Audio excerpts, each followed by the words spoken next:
একটা ঘটনা মনে পড়ে গেল। একদিন রাস্তা দিয়ে হেঁটে যাচ্ছিলেন হযরত আলী।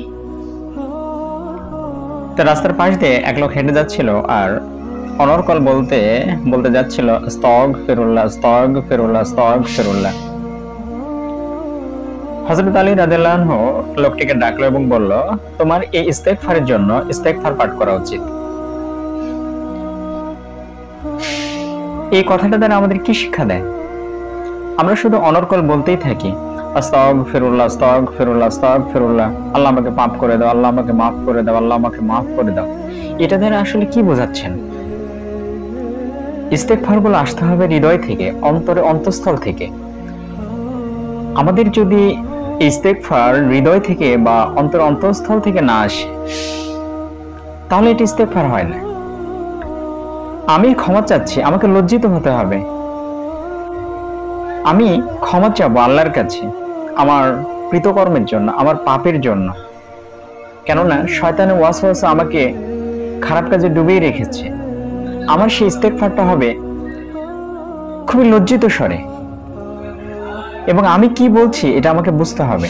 কেননা আল্লাহ তাআলা ওই বান্দাকে বেশি পছন্দ করেন যে খারাপ কাজ করেও আবারও আল্লাহর দিকে ফিরে আসেন।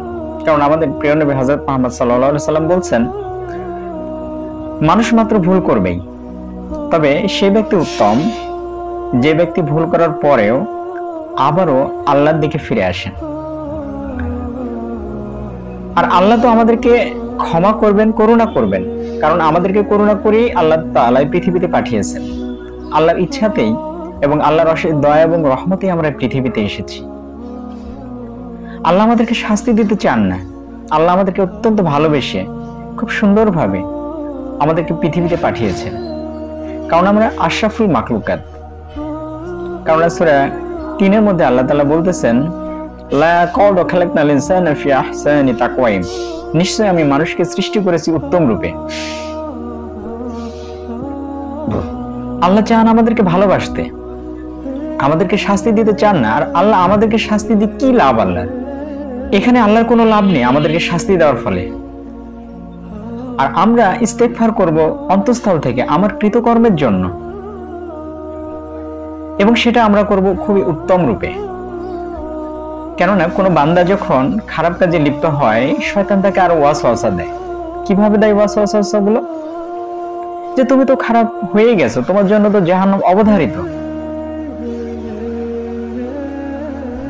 তুমি তো ক্ষমার অযোগ্য।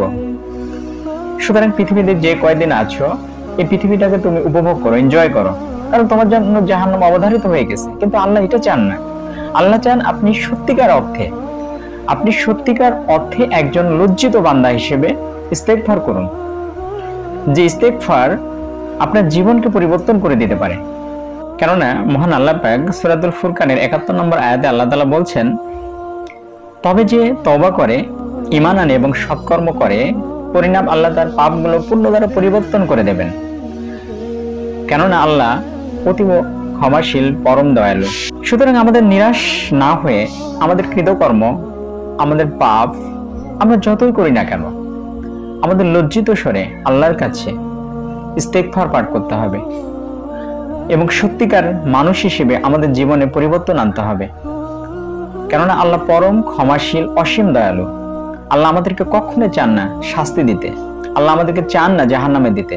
আল্লাহ আমাদেরকে ভালোবাসেন, তার করুণা এবং দয়া আমাদের উপর সর্বদা সবসময় পর্যবসিত হয়।